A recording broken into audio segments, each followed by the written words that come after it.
Hi my dear friends, ఎలా ఉన్నారు? So ఈరోజు టాపిక్ వచ్చేసరికి బేసిక్గా ఎవరైనా సరే జాబ్ చేయాలనుకుంటే either Hyderabad, Bengaluru or any other states అయితే చూస్ చేసుకుంటారు. సో ఇప్పుడు మనం బేసిక్గా ఎక్కువగా వెళ్ళేది హైదరాబాద్కే. చాలామంది హైదరాబాద్లో ఇప్పుడు సింగిల్ పర్సన్ బ్యాచులర్ ఉండాలి అంటే ఎంత ఖర్చు అయింది ఏంటి అనే దాని గురించి మాట్లాడుకుందాం. ఫైనల్గా ఎంత శాలరీ వస్తే ఇది మొత్తం ఎండ్ చేయొచ్చు అనేది కూడా డిస్కస్ చేసుకుందాం. సో ఇంకా చూసుకుంటే బేసిక్గా హైదరాబాద్లో ఉండాలి అంటే ఫస్ట్ అయితే ఒక హాస్టల్ అయితే చూసుకోవాలి. సో హాస్టల్ ఎలా కాదన్నా మ్యాక్సిమం చాలా లగ్జరీ హాస్టల్స్ కూడా ఉన్నాయి. బడ్జెట్గా అయితే వెళ్దాం, మనకు అంత లగ్జరీ వద్దు. సో బడ్జెట్లీ చూసుకుంటే మనకి మ్యాక్సిమం హాస్టల్కి ఒక 7,000 అయితే పెట్టుకుందాం. ఓకేనా, 7,000 ఫర్ హాస్టల్. అండ్ ఇక్కడ రూమ్స్లో ఉండే వాళ్ళు కూడా ఉంటారు, దాని గురించి అయితే తర్వాత డిస్కస్ చేద్దాం. ఫస్ట్ అయితే newly for that hostel 7,000. Okay, 7,000కి తీసుకున్నారు కదా హాస్టల్. దాని తర్వాత ఇంకా మెయిన్ థింగ్ వచ్చేసరికి ట్రాన్స్పోర్ట్. చాలామంది ఏంటంటే హాస్టల్ నుంచి కానీ లేదంటే రూమ్ నుంచి కానీ ఆఫీస్కి ట్రాన్స్పోర్ట్ అయితే చేస్తుంటారు. సో కొంతమంది ఆఫీస్ ఎక్కడున్నా అక్కడికి దగ్గరలో అయితే తీసుకుంటారు. వాళ్ళకైతే కొంచెం బెటర్ థింగ్. కొంచెం డిస్టెన్స్ ఉన్నా కూడా మ్యాక్సిమం ఆటో ఛార్జెస్ అని అవన్నీ ఇవన్నీ కూడా అవుతూ ఉంటాయి. సో ఇంకా దీని గురించి చూసుకుంటే ట్రాన్స్పోర్ట్ ఎట్ట కాదన్నా కూడా 100 to 200 అయితే అయింది. సో ఆ లెక్కను చూసుకుంటే ట్రాన్స్పోర్ట్ దగ్గరగా 3,000 to 5,000 అయితే అయింది, ఏది సండేస్ తీసేస్తే. సో ఇక్కడ ట్రాన్స్పోర్ట్ కొంచెం లెక్క వేసుకుంటే ఒక 3,000 వేసుకోవచ్చు. So rent 7,000 and transport 3,000. And next వచ్చేసరికి ఇంకా హైదరాబాద్లో ఉన్నామంటే ఇంకా వీకెండ్ వచ్చిన హాలిడేస్ వచ్చిన ఊరకుంటాం కదా. సో ఖచ్చితంగా ఆడుకోవచ్చు, అటుకు వెళ్తాము మూవీస్కి కానీ లేదంటే ఏదైనా రెస్టారెంట్లకు కానీ.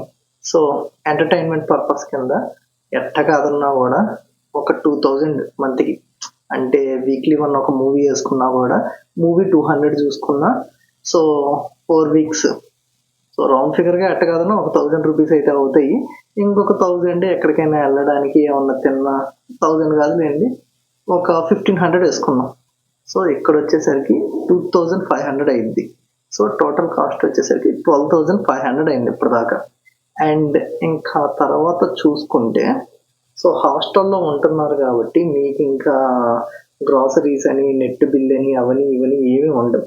మీకు ఇంకా అదర్ థింగ్స్ ఎక్స్పెన్సెస్ చూసుకుంటే ఒక మొబైల్ రీఛార్జ్ అయితే ఉంటుంది.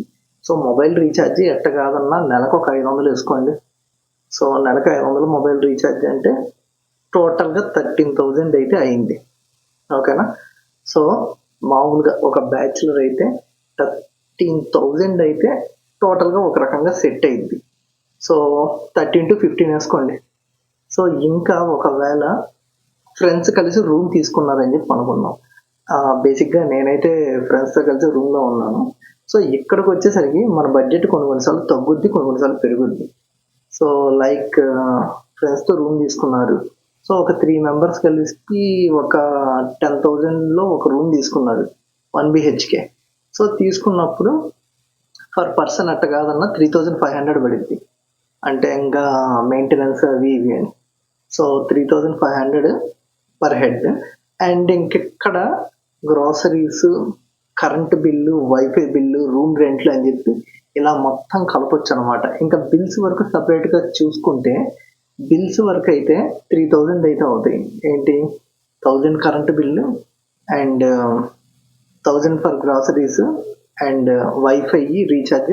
సో మొత్తం కలిపి 3,000 అయితే అవుతాయిలేండి. 1,000 కాదులేండి, అందరూ ఉన్నారు కాబట్టి 500 వేసుకున్నా బిల్స్, గ్రాసరీస్ ఇవన్నీ కలిపి 3,000 అయితే అవుతాయి. ఇందులోకి వచ్చేసరికి ఈ 3,000లో groceries, WiFi, current bill, water bill and recharge మొత్తం అయితే వస్తాయి. సో ఇంకా నెక్స్ట్ చూసుకుంటే ఎంటర్టైన్మెంట్. సో రూమ్లో 4 ఫ్రెండ్స్ కలిసి 3 ఫ్రెండ్స్ కలిసి ఉంటున్నప్పుడు పక్కా ఎంటర్టైన్మెంట్ అయితే ఉంటుంది. సో 3 కలిసి సినిమాకి వెళ్ళడం అలా ఇలా అయితే ఉంటాయి. సో మూవీస్ కూడా యాజ్ యూజువల్ పర్ మంత్లో 4 సినిమాలు అనుకున్నా లేదు 5 సినిమాలు అనుకున్నా 1,000 రూపీస్ అయితే అవుతాయి. సో ఇంకా ఎంటర్టైన్మెంట్ పర్పస్గా ఇక్కడ 2,000 అయితే అవుతాయి. సో ఇంక ఇక్కడ టోటల్గా చూసుకుంటే రూమ్ రెంట్ ఒక 3,500 అండ్ బిల్స్, గ్రాసరీస్తో కలిపి ఒక 3,000, టోటల్ 6,500.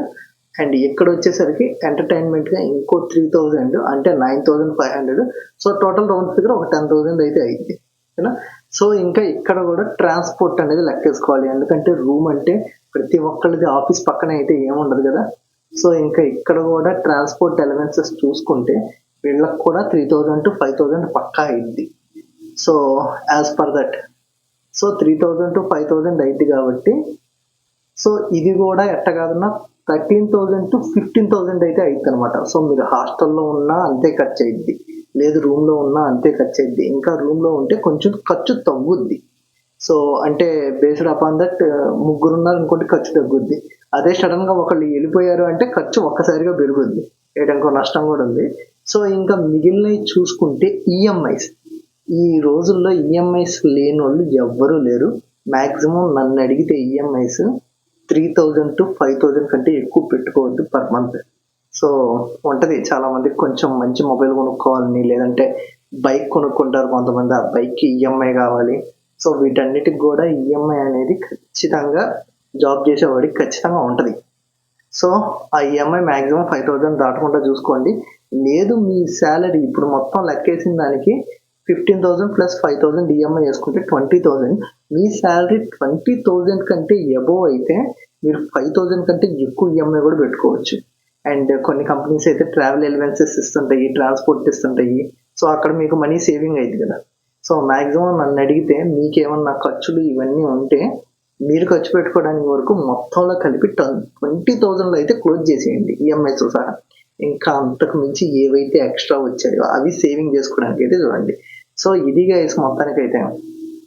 సో కరెక్ట్గా అయితే సేవింగ్స్ చేసుకోగలచ్చు అనుకుంటే ఈఎంఐస్ కూడా లేకపోతే 15,000 is enough, 13 to 15,000.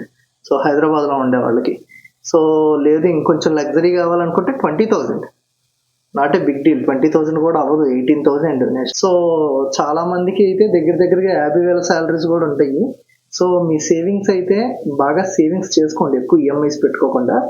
So next ఇంకా ఈఎంఐస్ని ఎలా పొదుపుగా వాడాలి, అండ్ ఒకవేళ పెళ్లి చేసుకుంటే ఖర్చులు ఎలా ఉంటాయి ఏంటి వాటి గురించి కూడా వీడియోస్ అయితే వస్తాయి. సో ఇదైతే ఖచ్చితంగా ఛానల్ అయితే సబ్స్క్రైబ్ చేసుకోండి. అండ్ మీకు ఎంత శాలరీ వస్తుంది అండ్ ఖర్చులకు పోను ఎంత మిగులుతుంది ఏంటి అని కింద కామెంట్ చేయండి. వీడియో నచ్చితే లైక్ చేయండి. ఇలాంటి మరిన్ని అప్డేట్స్ కోసం ఇప్పుడు మన ఛానల్ సబ్స్క్రైబ్ చేసుకోండి. Thank you for watching. Will meet you on next video. Bye.